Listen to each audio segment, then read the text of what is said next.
Hello everyone, this is Dave with Fitness Technology Service again. So today I'm going to do a video on how to calibrate your sole elliptical. I got a request for that about a week ago. I'm just kind of running behind on my videos a little bit, but I'm going to do the best I can with what I got.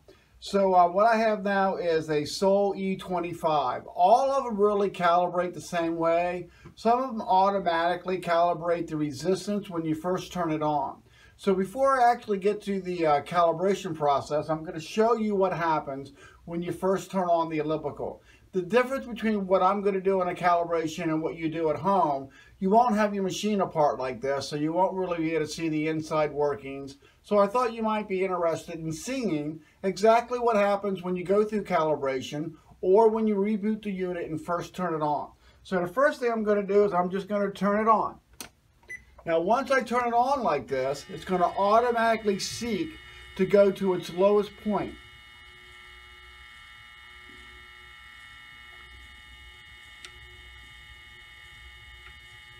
Now as you can see, the gear motor is spinning back. So that is making the resistance on the elliptical at its least minimum. So that way you can work out on the machine with really as little resistance as possible. There's always some on this type of elliptical, but that way it's down to its minimum, all right? So the next thing we're going to do is actually calibrate it. So when you calibrate a sole elliptical, you're really just calibrating the incline. So we're going to do that. First, one other thing I want to go through is most of them either calibrate by going incline up and start button. Some of them calibrate by going incline up and enter button. Yours may vary a little bit on that. You have to kind of try it a couple of different ways on that. This one is incline up and start. So I'm going to press and hold this for about 10, maybe 15 seconds, and it will go into calibration mode.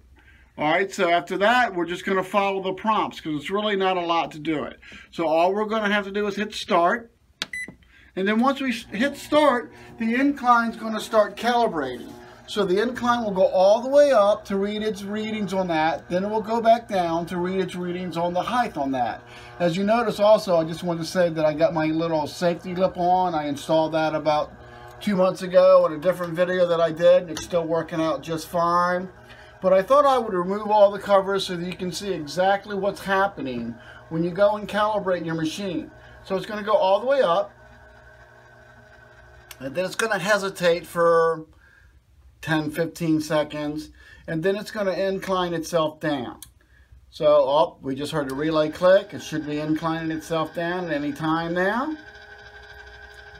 So once it goes through and checks all its ranges, that's really about it on that. So the resistance motor automatically calibrates when you first turn it on. This one you have to go through the calibration procedures on the incline only.